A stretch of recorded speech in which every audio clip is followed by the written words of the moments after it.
मित्रों, एक बार प्रभु यीशु मसीह के शिष्यों ने प्रभु के पास आकर कहा, प्रभु हमारे विश्वास को बढ़ाइए। लूकस के सुसमाचार के अध्याय 17 उसके वाक्य 5 में शिष्य यीशु से पूछते हैं, कहते हैं, प्रभु हमारे विश्वास को बढ़ाइए। यानी विश्वास की वृद्धि हो सकती है, विश्वास बढ़ाया जा सकता है। और वास्तव में हमें अपने विश्वास को बढ़ाना भी चाहिए, क्योंकि जैसे जैसे हमारा विश्वास बढ़ेगा वैसे वैसे हमारे जीवन में प्रभु की महिमा हमें देखने को मिलेगी।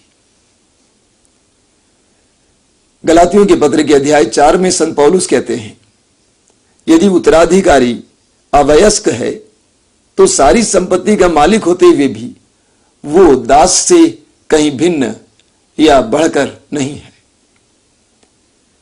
हम स्वर्ग और पृथ्वी को बनाने वाले ईश्वर की संतान हैं, लेकिन अगर हम विश्वास में अवयस्क हैं, नाबालिग हैं, तो इतने महान ईश्वर की संतान होते हुए भी हम दास से कहीं भिन्न नहीं होंगे।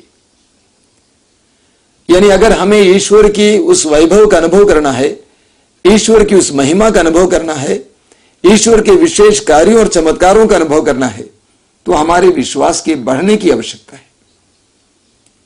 अब सवाल यह खड़ा होगा कि हमारा विश्वास कैसे बढ़ेगा। मैं सरल भाषा में समझाना चाहता हूं। विश्वास का भोजन है वचन और प्रार्थना। विश्वास का भोजन है वचन और प्रार्थना। रोमियों के पत्र के अध्याय 10 उसके वाक्य 17 में संत पौलुस लिखते हैं, सुनने से विश्वास उत्पन्न होता है और जो सुनाया जाता है वो ईश्वर का वचन है। सुनने से विश्वास उत्पन्न होता है और जो सुनाया जाता है वो ईश्वर का वचन है।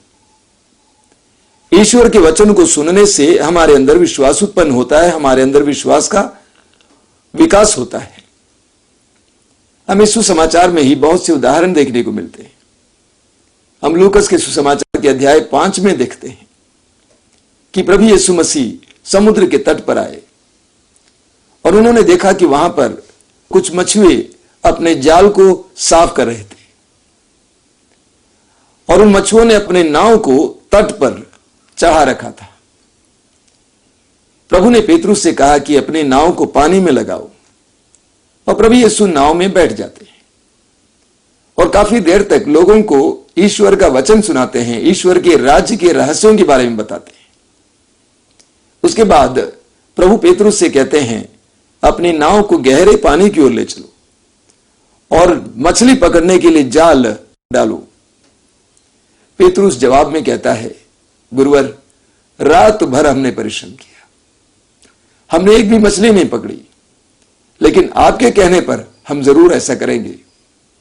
देखिए, मेरी दृढ़ धारणा है कि पेतरुस यीशु को जानता था।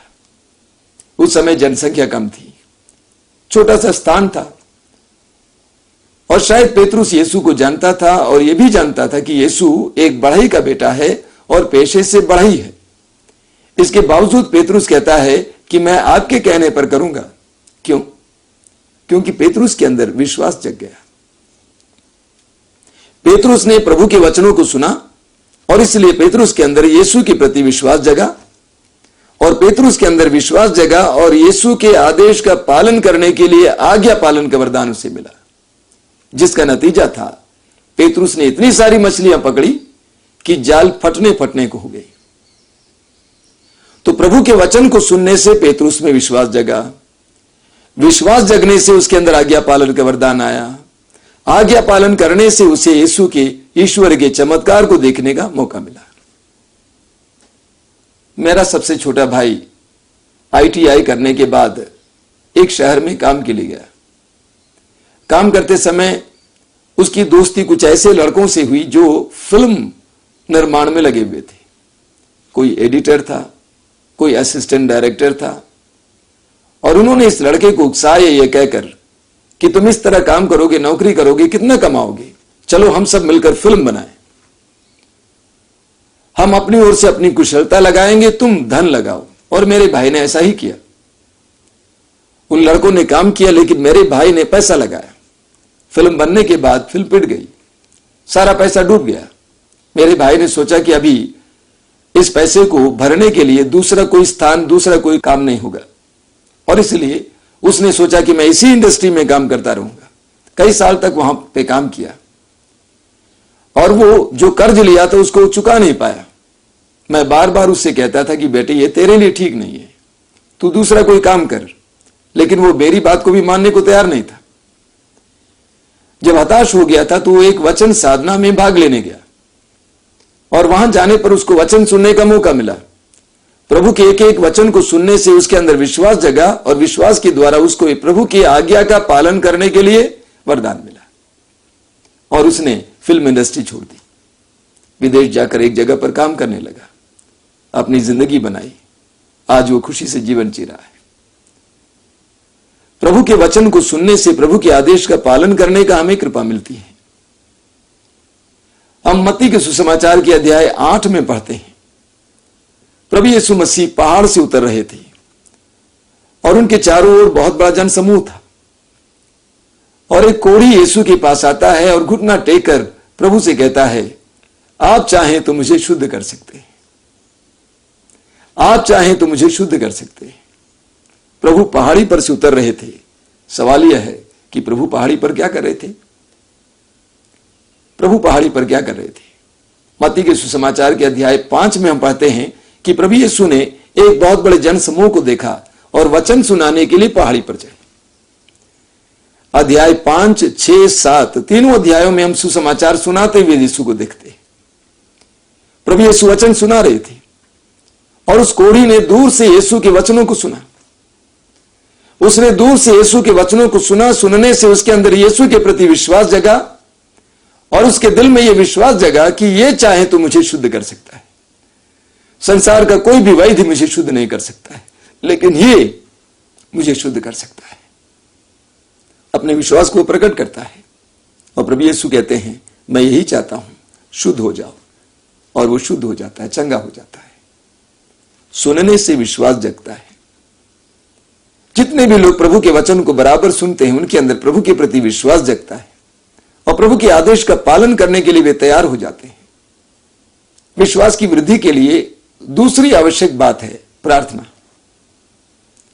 जहां प्रार्थना बढ़ती है वहां विश्वास बढ़ता है और जहां प्रार्थना घटती है वहां पर विश्वास घटता है। मैंने कई विश्वासियों के जीवन में देखा है कि वे वचन को सुने और उनके अंदर विश्वास आया, लेकिन उसके बाद धीरे धीरे उनका विश्वास खत्म हो जाता है क्योंकि उन्होंने प्रार्थना के लिए समय नहीं निकाला। हम अपने आप को जांच करके देखेंगे तो यह महसूस करेंगे कि जब जब हमने प्रार्थना करना छोड़ा है या प्रार्थना की मात्रा हमारे जीवन में घटी है, वहां वहां हम और हमारा विश्वास दुर्बल हुए। जैसे जैसे हम प्रार्थना को बढ़ाएंगे वैसे वैसे हमारा विश्वास भी जगेगा, क्योंकि हम प्रार्थना में प्रभु के साथ जुड़ते हैं और प्रभु के सामर्थ्य का हमें अनुभव करने को मिलता है, प्रभु की कृपा का हमें अनुभव करने को मिलता है, प्रभु का सानिध्य हम अनुभव करने लगते हैं। जहां प्रार्थना नहीं है, प्रभु का सानिध्य नहीं है, प्रभु के सानिध्य का अनुभव नहीं है। विश्वास की वृद्धि के लिए हमें प्रभु के वचन को सुनना होगा, प्रार्थना के लिए समय निकालना होगा। विश्वास की वृद्धि के लिए अति आवश्यक दूसरी बात है प्रार्थना। मैंने देखा है कि कई विश्वासियों के जीवन में विश्वास इसलिए घट गया है क्योंकि उन्होंने प्रार्थना के लिए समय नहीं निकाला। सुसमाचार इस बात का साक्षी है कि प्रभु यीशु मसीह प्रार्थना के लिए कितना समय निकालते थे। मार्कुस के सुसमाचार के अध्याय 1 वाक्य 35 में हम पढ़ते हैं, प्रभु यीशु मसीह प्रातः उठकर एकांत में जाकर प्रार्थना किया करते थे। प्रार्थना का अर्थ ईश्वर के साथ जुड़ना है। जहां प्रार्थना होती है वहां पर ईश्वर के साथ हम जुड़ते हैं। जहां प्रार्थना नहीं होती है हम ईश्वर से अलग हटते हैं और इस प्रकार कई विश्वासियों का विश्वास घट जाता है। सुसमाचार में हम पढ़ते हैं, लूकस के सुसमाचार के अध्याय 5 उसके वाक्य 15 और 16 में, कि प्रभु यीशु मसीह के चारों ओर ढेर सारे लोग आए प्रभु के वचन को सुनने के लिए, प्रभु से स्पर्श पाने के लिए, चंगाई पाने के लिए। लेकिन सुसमाचार में हम पढ़ते हैं, लेकिन प्रभु यीशु ने भीड़ को छोड़कर एकांत में जाकर प्रार्थना की। भीड़ को छोड़कर एकांत में जाकर प्रार्थना की। मैंने देखा है कि कई विश्वासी अपने जीवन में काम बढ़ाते समय प्रार्थना को घटाते हैं, जिसके द्वारा उनके जीवन के लिए ही घाटा होता है। बार बार इस बात को सुनने को मिलता है, क्या करें, हमारे पास इतना काम है, इतनी जिम्मेदारियां हैं कि हम प्रार्थना के लिए समय निकाल नहीं पाते। और ये हमारे लिए घातक होता है, हमारे विश्वास के लिए घातक होता है। जहां विश्वास है वहां पर बल है, जहां विश्वास नहीं है वहां पर बल नहीं है। हम रोमियों की पत्र के अध्याय 4 उनके वाक्य 19 में पढ़ते हैं कि इब्राहिम विश्वास के द्वारा सशक्त बने। विश्वास हमें सशक्त बनाता है। जहां विश्वास नहीं है वहां पर शक्तिहीनता आती है, और जहां प्रार्थना कम हो जाती है वहां पे विश्वास कम होता है और हम शक्तिहीन होते हैं। कई परिवारों के टूटने का कारण यह है, कई परिवारों में कई प्रकार के मतभेद के आने का कारण यह है। हमें दो स्तर पे प्रार्थना की आवश्यकता है। पहला है सामुदायिक प्रार्थना, वो पारिवारिक हो, परिवार एक साथ प्रार्थना करें, या समुदाय के साथ एक साथ प्रार्थना हो, मोहल्ले के लोग एक साथ बैठ के प्रार्थना करें। दूसरा है व्यक्तिगत प्रार्थना। मैं इस पर ज्यादा जोर देना चाहता हूं। कई विश्वासी सोचते हैं हमारा परिवार एक साथ प्रार्थना करता है और ये हमारे लिए काफी है, लेकिन मैं कहूंगा ये काफी नहीं है। व्यक्तिगत प्रार्थना पर जोर दीजिए। प्रभु यीशु शिष्यों के साथ एक साथ प्रार्थना करती थी, लेकिन प्रभु यीशु ने व्यक्तिगत प्रार्थना के लिए भी समय निकाला था। एकांत में जाकर प्रार्थना किया करते थे। लूकास के सुसमाचार के अध्याय 6 उसके वाक्य 12 और 13 में पढ़ते हैं कि प्रभु यीशु रात भर प्रार्थना में समय बिताए, रात भर प्रार्थना की। तो प्रभु सुबह सुबह प्रार्थना करते थे, रात में प्रार्थना करते थे, जब भीड़ लगती थी, काम बढ़ता था, उस समय प्रार्थना के लिए समय निकालते थे, ताकि उनको जो विश्वास वरदान के रूप में प्राप्त था वो घट ना जाए। संत पौलुस कुरिन्थियों के दूसरे पत्र के अध्याय 4 में उसके वाक्य 7 में हमें बताते हैं, यह कृपा हमें मिट्टी के बर्तन में दिया गया है। यह कृपा हम मिट्टी के बर्तन में ढो रहे हैं। विश्वास एक कृपा है मेरे भाई और बहनों, और यह कृपा मिट्टी के बर्तन में हम ढो रहे हैं। आप सोचिए कि किसी भी कीमती चीज को आप मिट्टी के बर्तन में लेकर चलेंगे तो आप बहुत सतर्क रहेंगे कि वो बर्तन टूट ना जाए, वो कीमती चीज गिर ना जाए, गायब ना हो जाए। विश्वास इसी प्रकार है। विश्वास एक वरदान है। हमें बपतिस्मा के दौरान विश्वास प्राप्त हुआ, वचन सुनते समय विश्वास प्राप्त हुआ। उस विश्वास को बरकरार रखने के लिए, सुरक्षित रखने के लिए प्रार्थना अनिवार्य है। तो इस प्रकार हम देखते हैं वचन को सुनने से और प्रार्थना के द्वारा हमारा विश्वास बढ़ता है। मुझे लगता है कि आज हमें अपने विश्वास की वृद्धि के लिए प्रार्थना करनी है। मार्कुस के सुसमाचार के अध्याय 9 में उसके वाक्य 23 में पढ़ते हैं, एक व्यक्ति जो अपने पुत्र को प्रभु यीशु के पास ले आए, उसने पुकार कर यीशु से कहा, हे प्रभु, मैं विश्वास करता हूं, मेरे विश्वास की कमी को पूरा कीजिए। आज हम भी प्रभु से प्रार्थना करेंगे, हे प्रभु, मैं विश्वास करता हूं, मेरे विश्वास की कमी को पूरा कीजिए। आइए हम प्रार्थना करें।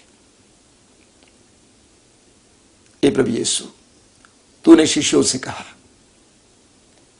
यदि तुम्हारा विश्वास राई के दाने के बराबर भी होता और तुम इस सैतूत के पेड़ से कहते उखड़कर समुद्र में लग जा, तो वो तुम्हारी बात को मान लेता। प्रभु यीशु, हमारे विश्वास को बढ़ाइए, हमें प्रार्थना का वरदान दीजिए, हमें वचन सुनने का वरदान दीजिए। आजा मेरे